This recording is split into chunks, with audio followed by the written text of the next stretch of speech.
제사장 혈맹맹주 자광성 노안양 팔아.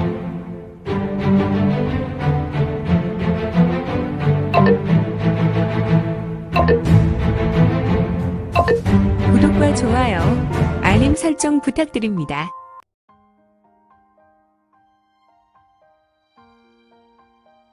제사장 혈맹맹주 자광성 노안양 팔아. 다시 말을 잇는 천하용녀의 말에 이거는 혼자만의 사색에서 걸어나왔다. 그리고 고개를 내려 천하용녀 신녀문의 문주를 보았다. 네, 그 강씨들은 인시의 수준을 조금 넘는 수준으로 천시에는 미치지 못합니다.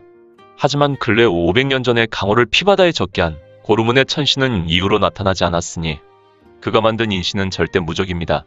초절정 고수 10명이 하나의 강씨와 호각을 이루니 말이에요. 허허, 무적 강씨군요. 그래요. 초절정 10명이면 무림 정파의 중에 9대 문파만 이 강씨 하나를 상대할 수 있으니 말이요. 그는 포상현의 강씨대를 재련 중이었습니다. 그가 도망한 곳은 아마도 그곳일 것 같습니다. 그리고 대업을 기다리고 있을 것입니다. 그래도 저를 어찌할 수 없습니다. 저는 삼성아비를 이룬 청극자이니까요. 아, 삼성아비라면 잘은 모르지만 대업은 천하무적일 것 같습니다. 아무튼 그는 오늘을 넘기지 못할 것입니다. 강씨들과 벗삼고 삼도천을 건너게 될 것입니다. 그렇다면 네, 용녀님 말씀하세요. 아무튼 저는 다른 청극자에게 빚진 마음을 가지고 있으니 말이에요. 염치불구하고 말씀드리겠어요. 네, 다름이 아니오라. 풍운대주를 살려주세요. 풍운대주라 하시면 혈맹의 호신이 중에 최측근인입니다. 이들 호신이는 혈맹의 맹주를 맨 마지막까지 지킬 존재들이죠. 네, 그런데 풍운대주는 바로 내 남자의 아들입니다. 이런, 어떻게 그런 일이. 일기에는 아이에 대한 말이 없었는데 그는 몰랐습니다. 그와 헤어진 후에 1회 정도 지나서 제가 아이를 해임했다는 것을 알았으니까요. 이런, 어떻게 한단 말인가. 그렇다면 동방제국의 씨앗이 폭강성을 호위하고 있단 말인가. 아이는 모릅니다. 그는 자신의 양아버지가 노안양이라 믿고 있을 뿐입니다. 그리고 아이는 노안양과 오랜 시간을 함께하였기 때문에 내 아이는 마귀에 물들었죠. 아이는 내가 엄이라는 것도 종종 잊곤 했습니다. 아, 그렇군요. 알겠습니다. 아이를 구해내겠습니다. 풍운대주만큼은 천하용녀님에게 꼭 데려오겠습니다. 아, 감사드려요. 지금 아이의 아빠가 죽었다는 것을 확실히 알았으니 내게 남은 것은 허울뿐인 신녀문과 아이뿐이군요. 휘를 꼭 구해주세요. 네, 고구려 후손의 아이 고희를 꼭 데려오겠소. 고휘. 아이 아버지 성이 바로 고입니다. 그리고 이름을 아시고 계실지 모르나 이름은 성이었습니다. 고성. 처음 듣습니다. 참, 고구려 제국의 후손은 너무하는군. 성과 이름 정도는 정인에게 이야기할 필요가 있었는데. 아무튼 감사드려요. 네, 저는 이제 갈 것입니다. 이 녀석. 나는 여기에 고고복례를 두고 갑니다. 이자를 아시겠지만 그는 평범한 사람입니다. 육신으로 물론 노안양의 형제이나 폭강성은 아니죠. 노안양의 육체를 찾은 폭강성은 이자와는 완전히 연이 없습니다. 그들은 오직 자신만을 위해 사는 종족이라. 네, 이 고고복례는 신녀문의 영성노예로 삼고자 합니다. 이자는 제가 데리고 가서 개처럼 다룰 것입니다. 역시 문주는 철려시군요. 영노라니. 그는 요지공의 요녀에게 제압되어 나를 수시로 멸시했죠. 이제는 그가 멸시를 당할 때입니다. 우리 신녀문은 앞으로 30년간 복문할 것입니다. 저는 다시 강호 무림에 나오지 않을 것이고 소문주가 문주가 될 때 다시 강호 활동을 하게 할 것입니다. 아, 그러면 저는 고희를 어디로 데리고 가면 좋을까요? 광동성 홍상현으로 오시면 포성산이란 산이 있습니다. 성화곡이라는 곳에 유명한 신녀문 사당이 있습니다.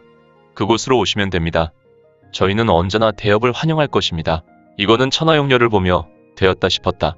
그동안 고구려 후예로 마음의 짐을 가지고 있었는데 다행히도 혈맹의 노련한 쥐를 잡기 위해 천하곡 무림맹 임시 맹주부에서 그는 과거 무적행에서 얻은 기원과 마음의 진 빚을 벗을 수 있어 다행이다 싶었다. 염려 마세요. 꼭 풍운대주 고희를 그대의 품에 안길 수 있도록 하겠소. 노안양에 대한 부분은 염려 마시오. 네, 그럼 그렇게 하겠습니다. 신녀문의 천하용녀는 이건과 싸운 혈맹 십가 가주들의 시체를 둘러보았고 허탈한 얼굴을 하였다. 그리고 그녀는 천천히 걸어가서 고고복례 현주증이 기절해 있는 것을 보고 마치 보릿자루를 어깨에 매는 것 같이 들쳐맸고 그녀는 눈으로 이건에게 인사를 한다.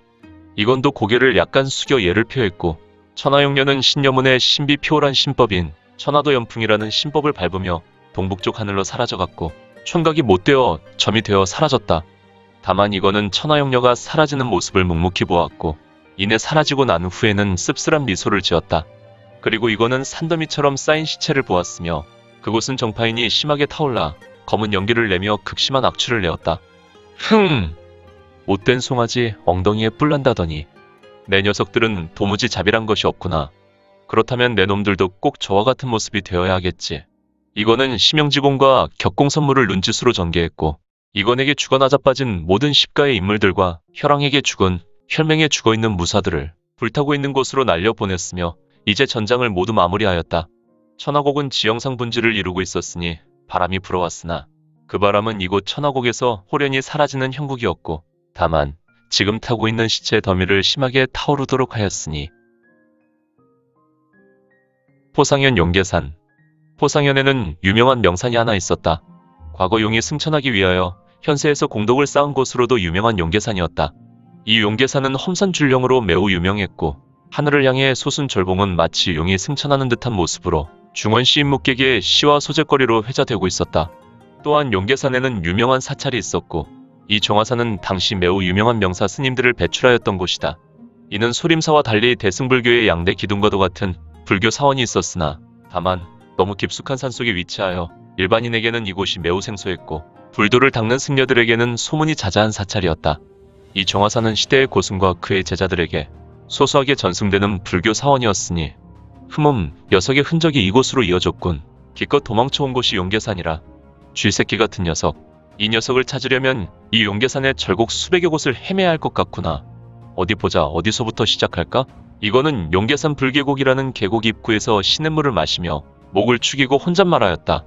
그는 시원한 계곡물로 인하여 정신이 번쩍했고 자신이 노원양을 쫓아온 지 이미 한 시즌이 지나고 있다는 것을 인식했다. 그는 천상곡에서 천하용녀를 보낸 후 잠시 그곳에 머물렀고 노원양과 노원양의 강시대를 어떻게 섬멸할까 잠시 계획을 세운 후에 마침 불어오는 급하고 강한 바람을 이용하여 어풍비행수를 전개했었다. 그는 급하고 강한 바람에 몸을 실었고 순식간 반각이 지나 이곳 용화산에 이를 수 있었다. 아무리 같은 포상현이라고 천상고가 이곳 용화산의 거리는 결코 가까운 거리가 아니다. 성이 너른 걸음으로 움직인다면 능히 사흘은 걸릴 길이었다. 그러니 지금 이건의 움직임은 공간을 격하고 눈 깜짝할 사이에 날아온 거리로는 도저히 믿지 못할 일이었으니 물맛은 정말 좋구나. 시원하고 허허 인적이 드문 곳이라 그런지 대단하군. 지치치칙. 혈왕아 너도 물을 마시고 싶다고? 그래 나와 목을 축이고 나를 도와주련. 지지직지직. 이건의 가슴에서 혈왕이라는 혈서가 툭 뛰어나와 땅에 착지한 후에 쪼르르 달려가 시냇물에 뛰어들었다. 퐁!